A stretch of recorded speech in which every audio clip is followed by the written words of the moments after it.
Nerd Soul. Yeah, Lay Ill Kid at OneYoungsta holding down, bringing that Street Geek and Nerd Soul. Like, comment, subscribe, hit the bell. Let's go because we got some more comic books to talk about, y'all. We got some great properties out in these streets. We talking about One Nation, and I'm not by myself. I am with the creator himself, right before you. This man is known as the brother who created sliced bread. This man is all right. Okay, maybe he ain't do all that, but he did make One Nation. He's running up. He's holding down 133Art. Hack Samson, Kid Carvers, all that stuff. I give to you, Jason Reeves. What's up? Oh, hello. I didn't notice you guys there. What's happening, man? Man, chilling. Since we've already gone through issue 1 and issue 2, if someone's coming here on issue 3 and doesn't know what One Nation is, their first one, give them a quick introduction to One Nation, what it is, what's your aim and your outlook on it. One Nation is about Paragon, the first superhero recorded on Earth, and he's the most famous man in the world right now. And he is learning that the world is not as cut and dry as he thought it was. One, there's more people that have abilities. Two, there's people that want to use those people to get their agendas and their nefarious plans, or not so nefarious plans done. There's also a group of superhumans called the 10th, and they work out of a philanthropic organization called the 10th Foundation, run by a guy named Sundiata, who's also superhuman. We call him Karamats in the story. It's loosely translated as miracle, and the miracles, quote unquote, they work out of LA. And they do philanthropy. They use their powers to help people and kids in and out of LA. So right now, during the story, when we come into issue 3, the LA riots are going on. The story takes place in the 90s. Or rather, it begins in the 90s. The One Nation universe is kind of jumps back and forth through time. But we're in the LA riots. The 10th organization is kind of trying to figure out how to keep everybody safe during that time, and Paragon has just swooped in doing his Paragon thing, right? That's where we're at. Yeah, there's Paragon. Of course, he is he's called the Golden Boy by the Shadow in the Rock. Or the Shade in the Rock. Shadow in the Rock, Shade in the Rock. Shade.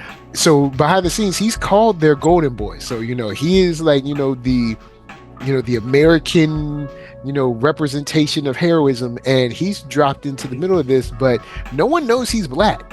So that also adds some extra flavor onto it. But before we get to your homie P, we're introduced to Evers, I think, in this issue. Yes.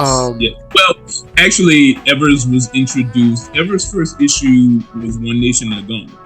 Oh yeah, I forgot. Gauntlet is technically before this. Like I said, we jump back and forth through time to tell this wide-ranging story of Paragon and the 10th, and so the Gauntlet takes place maybe like a year or two before this story.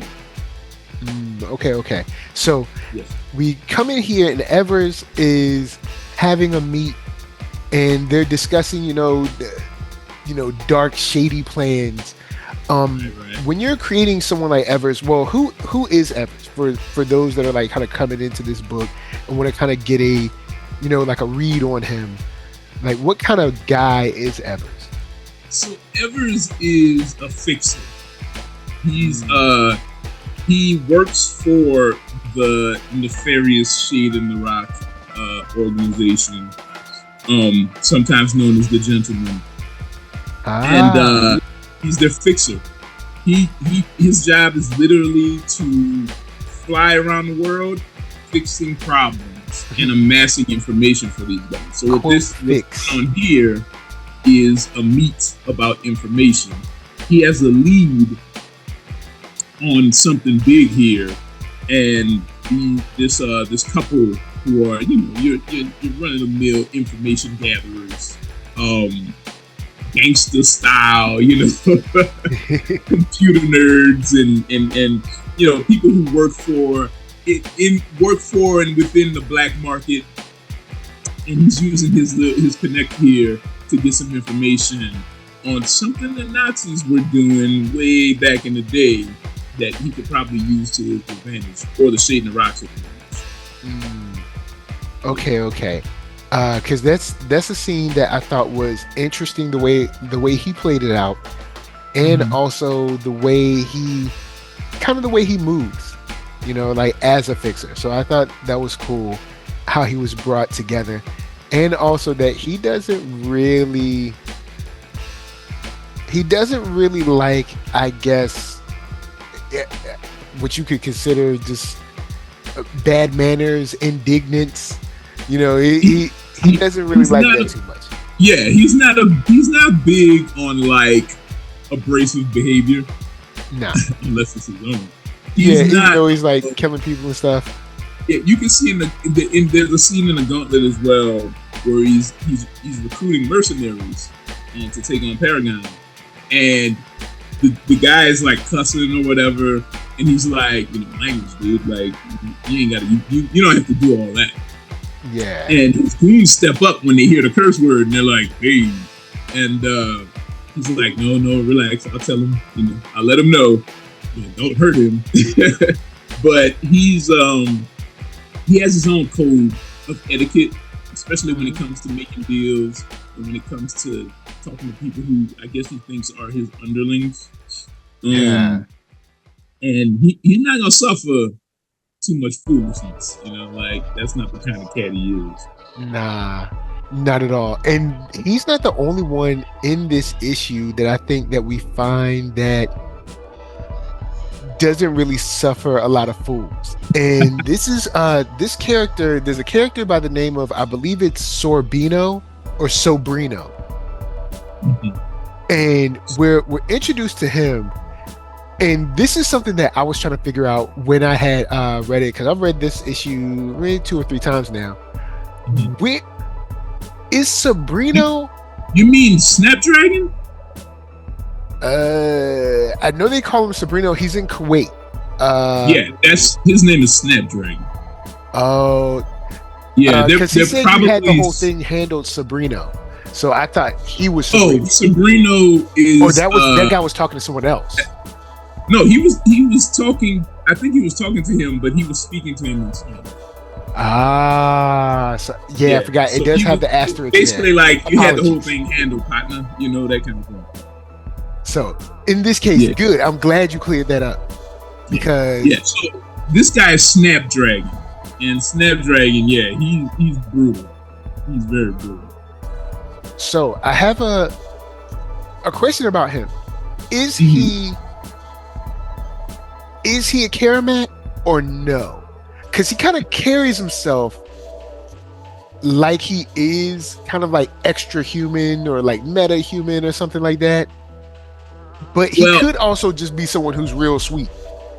He's sweet. Now he's like skilled. Like we know he's not using any powers here. He's really going in on these cats. There's blood everywhere.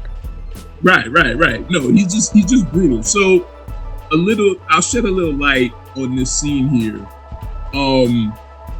This guy is an oil like an oil warehouse, right? Like this is in Kuwait. They're storing oil from the fields, and during this time, this is during the time of like Desert Storm and right. This scene is in the past, by the way. This is February 1991. This is a flashback, and during the time of the invasion of Iraq, it was chaos, right? So Yeah. they're storing oil at this at this sort of warehouse, and this guy invades the warehouse and basically takes it, right? Just one man taking the warehouse, and these cats that show up, these are cartel, Mexican cartel guys, and the main guy who called him Sabrino, that's actually like an acquaintance of his who he's using this oil field that he just appropriated to Wow. pay for a service. So he's working with the cartels now. He's paid off for this particular service. I don't want to ruin the rest of the story, but he basically beat the hell out of everybody who's guarding this thing. The cartel comes and takes the oil, and now they owe him a service. Mm. And the reason that he kind of stood out to me was not only because, of course he looks cool, he beat everybody up, but he has a conversation with one of the guards where they call him a devil. Mm-hmm. And because of course he's beating everybody up and people are getting tossed left and right. So they call him a devil, and he's like, well, no, you call me a devil. He was like, but you do the bidding of white devils who wouldn't give nothing about you. Those heathens that take and take and take from our home. Where are they now? And then he says, as the blood of your brothers dries on the floor of a dirt-fueled depot. So he definitely has he's for his people in his own interesting way. I mean, because he's not particularly. It's not even interesting. He's an extremist. So again, like, taken in the context of the time that this flashback is happening, the Americans are in there taking, they're in there invading, they're in there saying, not only are they supposed to be liberating the region or whatever. Yeah, they're liberating the region, all right. Yeah, whatever they talk about. But they liberating the oil. Right, right. So he's like, y'all here, y'all need to be out there, fighting, right? And this is also his attitude. So his attitude sort of is referencing way back in One Nation One, when the insurgents and Paragon were fighting, right? There's a conversation between this younger guy and this other insurgent, and they're saying, why didn't you get your brother to come along? Like, he's like, no, I couldn't get my brother. He's an abomination. Like, this dude is crazy. If he came out, he'd kill everything. Well, guess who this is? This is the guy. This is the guy's brother. Abir is the younger insurgent kid's name. And they're against the American invasion, right? They're insurgents. Yeah. And Abir is sort of leading the insurgency in One Nation number one, and Paragon ends up murking him. So what happens is this guy wasn't around at the time his brother got killed. Well, now he's out. He don't take kindly to Americans. Yeah, to invasion. He ain't feeling it. He's definitely making up for lost time. Yeah, He ain't playing. But those are like the two big kind of solo standouts in this issue, because then for the rest of this issue, we finally get to see the 10th working as a unit. Yes. Because the city, the city is on fire. We're in the LA riots. There's fighting. There's emotion. There's fighting. There's shooting. There's fires. There's anything you think of. Right. And people are worried. People are scared. Because when stuff like this happens, it's not like everybody is just taken to the streets. There's people with families. People are they're at home. They're worried if their neighborhood is going to catch fire, or because they have kids. So right. We usually see people out in the streets, but you don't remember that there's people with say 2-3 kids at home, and they're wondering, not to say that they don't want to be out in the streets, but they're like, hey man, I can't risk, losing my family or my family losing me, over something like this. I gotta, there's gotta be something else I can do. So there's, Right. there's just chaos. If you're in your apartment or in your house and outside across the street, the corner store is on, the gas station or the corner store is on fire. Yeah. You're scared, right? Because you don't. It's almost like you watching Martin and you're having a good time. You and the kids, y'all eating dinner, and then the gas station blows up, right? Or the mini mall is on fire. People running out of it and screaming, and police showing up. Like, you don't necessarily. It popped off really fast, as I understand. So, like, even though the city was a powder keg and there were all these issues and the news was reporting on different things, at one point it was a regular night, and then bam, things just started happening. So yeah. So there are people there, and if you weren't already kind of if you weren't inclined to be mobilized at that point, and it was literally just a regular night, then when the things pop off, you pull your children close and you stand ready to protect, or and you're scared. So yeah, because you're at home. Home is supposed to be the place you are safe at. So if there's fires and shooting and all that right across the street, it's like, well, where do I go? Because I'm at the place that's supposed to be safe. Right. So that's a consideration. Those are things that you don't really see the news kind of report on at the time, because so much other things are going on. And if it bleeds, it leads. So if something's blowing up, they're not going to say, "Well, and we're going to take time to think about the families who are cowering at home." So yeah, I want to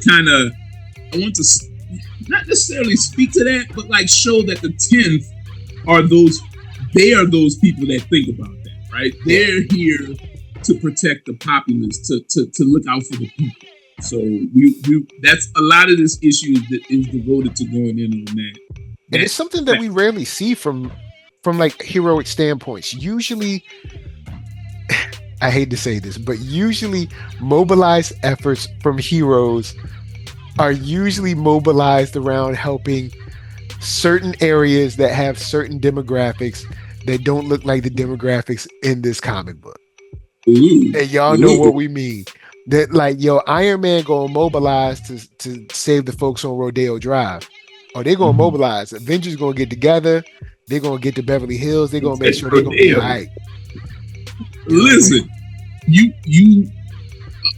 I agree with you. And on that same coin, you mobilize where you at. So Tony Stark is rich, mobilized in in the rich part of town because that's who we see. Not saying I'm gonna hold down my peoples. Right, it's BS because he's a superhero, but at the same time, it's a proximity thing too, right? Yeah. So I just enjoy taking race and everything out of it, which I do not do. But okay, but the 10th, they in the community, so so who's in their proximity? The community, Black people. You know what I'm saying? People of color. So that's who they going for. And real talk, like I always say, 133Art is dedicated to telling the stories of underserved communities, Black people, people of color. So when the people that are being saved in the books in One Nation are gonna be Black people. Like we're not gonna ignore that. Like we're not gonna say when things pop off in the city, Black people are in peril too. Yeah. So and Sundiata is hyper aware of this. So guess where he's sending his folks? Man, straight to the street. And it's just very beautiful to see the way that works, because of course, like I said, we don't get that. We normally don't get that treatment. And also how well prepared they are. Like you have Thrice, she technically they sort of because they're like the History of cuckoos or the whatever. hive mind. So since they're a hive mind, they're working, establishing a mental link with Sundiata. You have Stronghold. He's like creating a pathway for like rescue vehicles and emergency vehicles to like get by.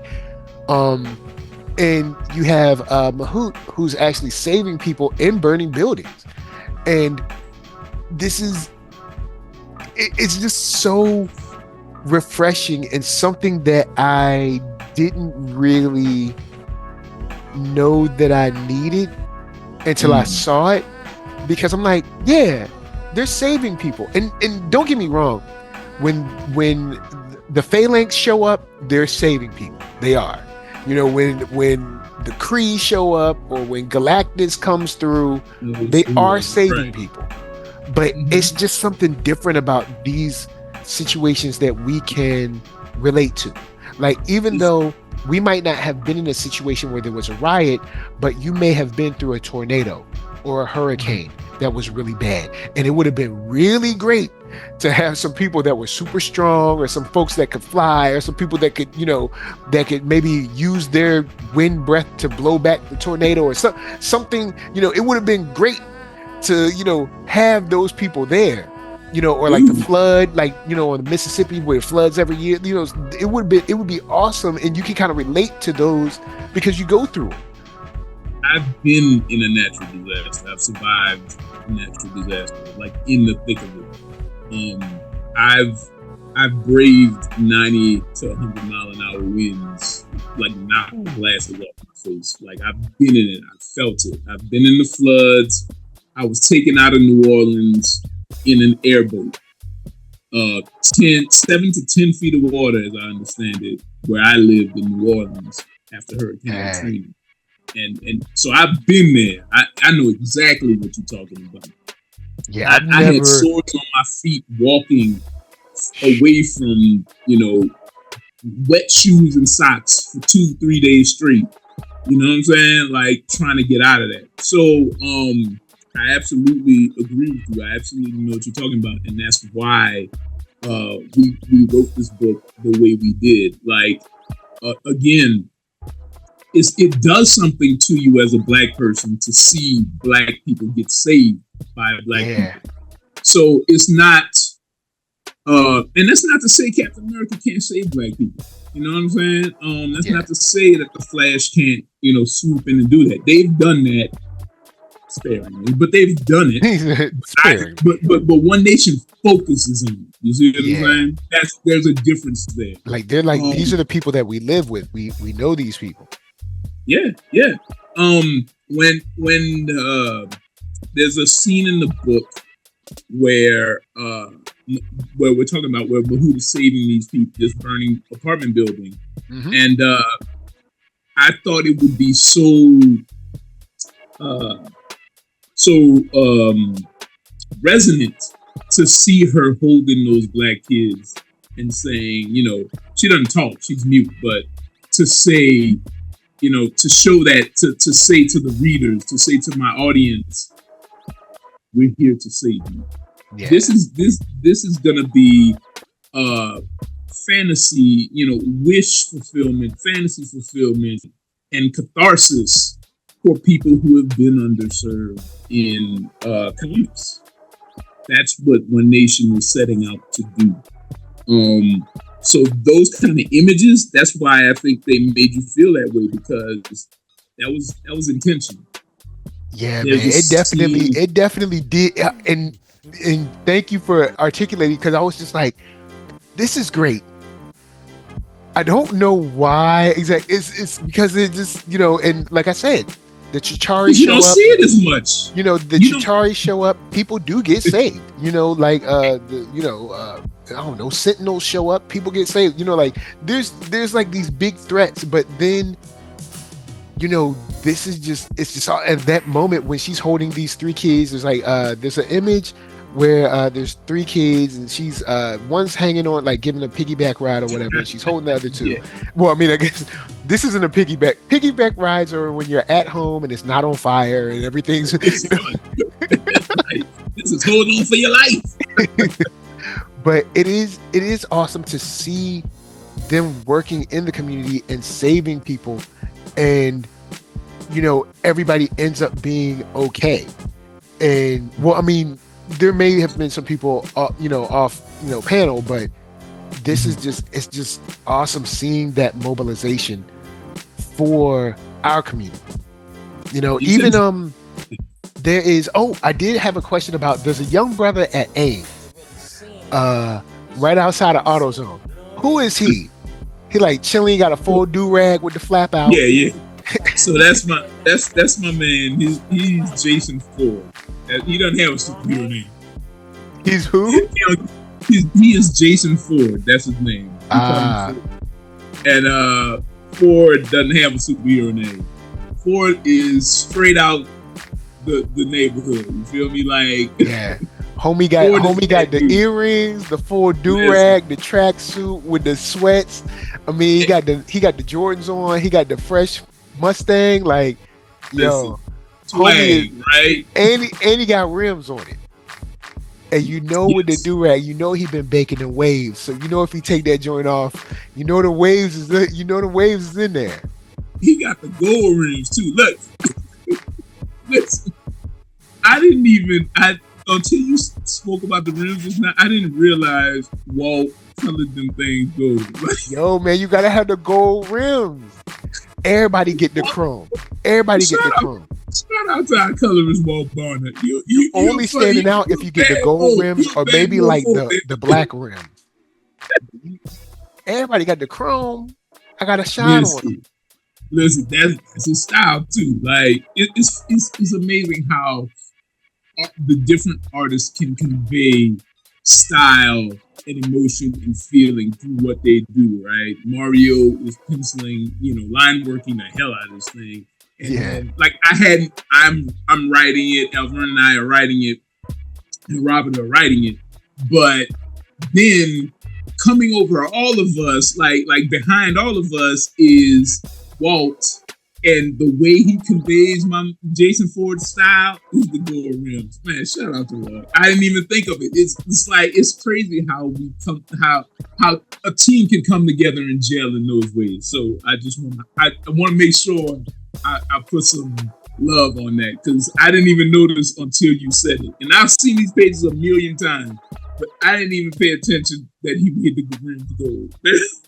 Yo, and the cool thing about Mr. Ford, I'll say that.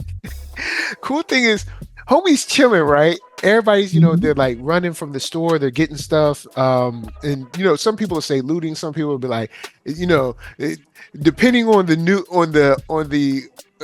depending on the patron, they're struggling to survive, or they're looters.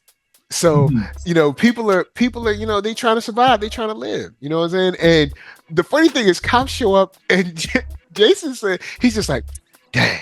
He's like, it's not heroic at all. This is like, God, all right. Look, man, ain't nobody got to get shot out here, all right? Like, real talk. Like, I love it. So, I'm so glad you brought it up, because like this scene, this is a scene that I had to even grow into the idea of this scene. Because before, when I was a younger man, I'd be like, why are they doing that to their communities, right?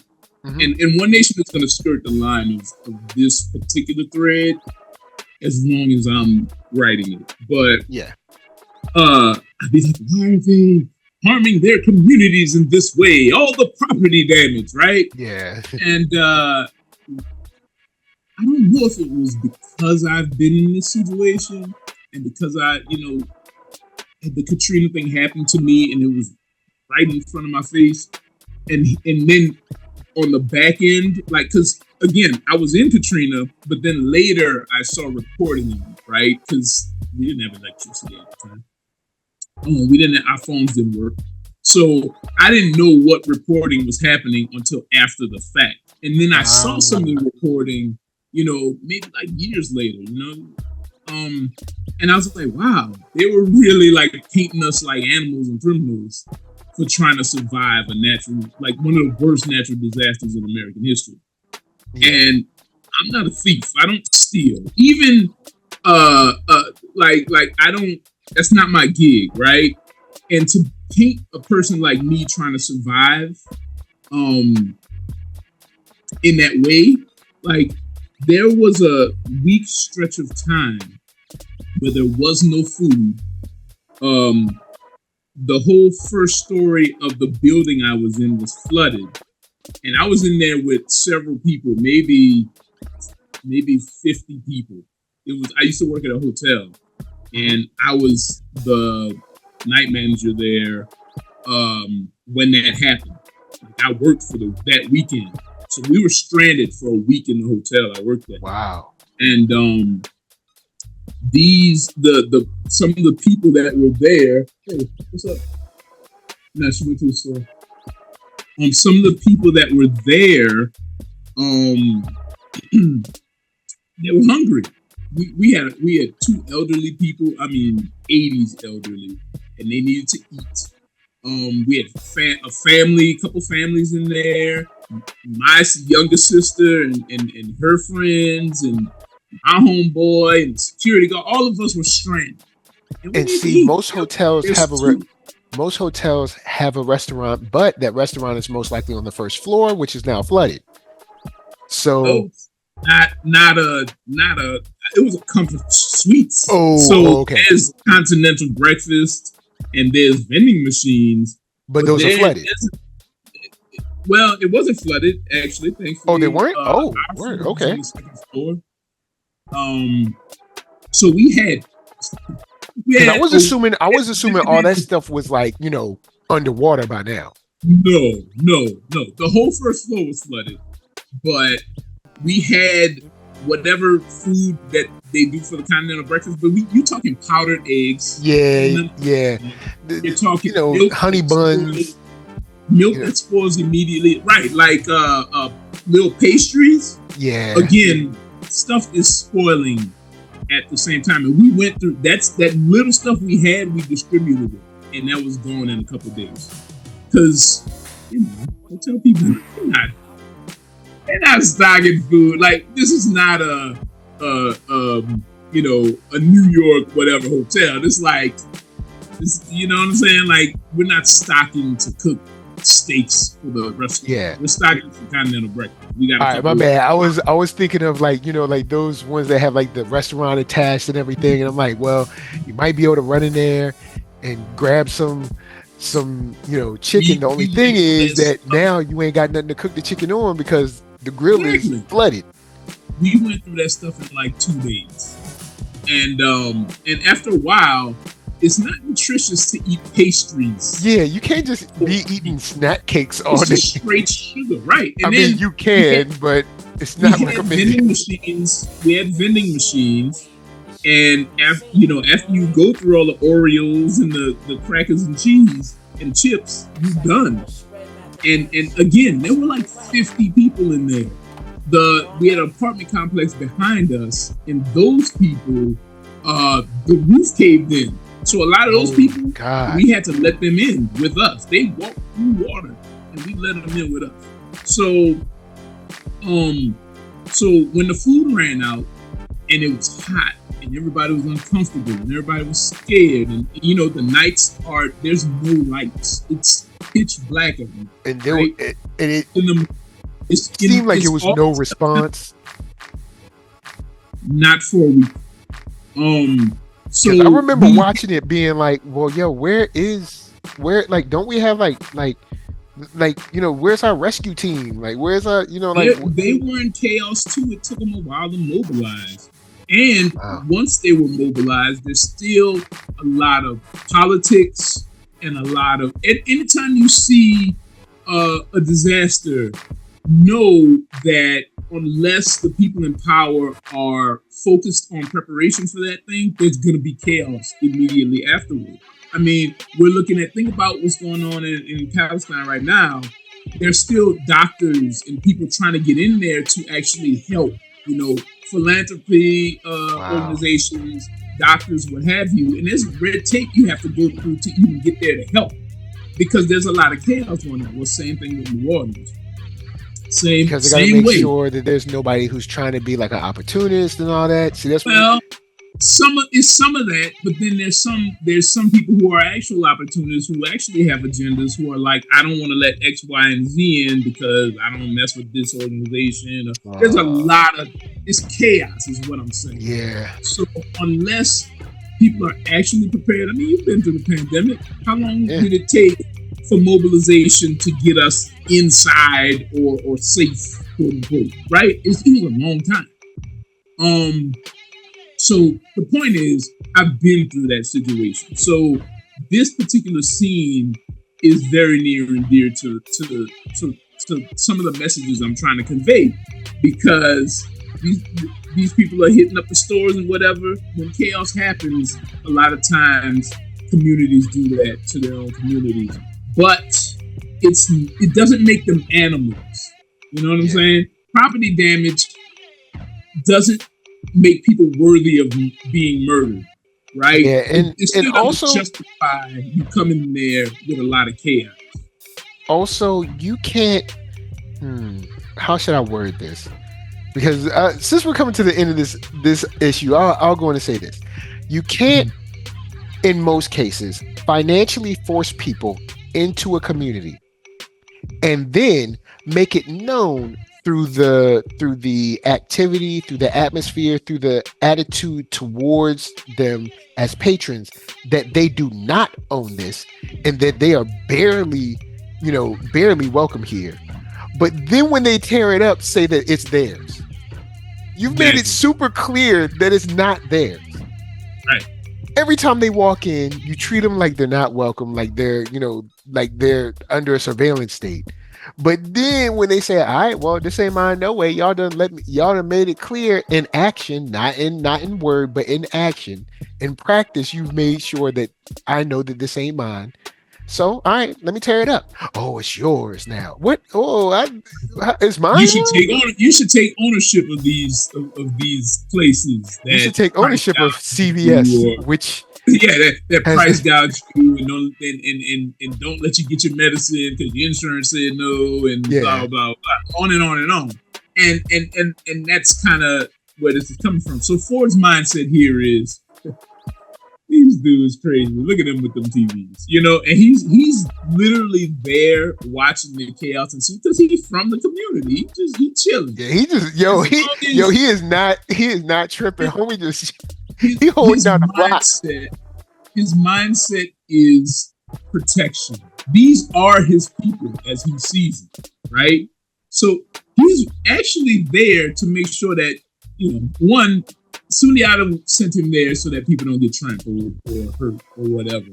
But in his mind, even more so, is he's there for when the police inevitably show up.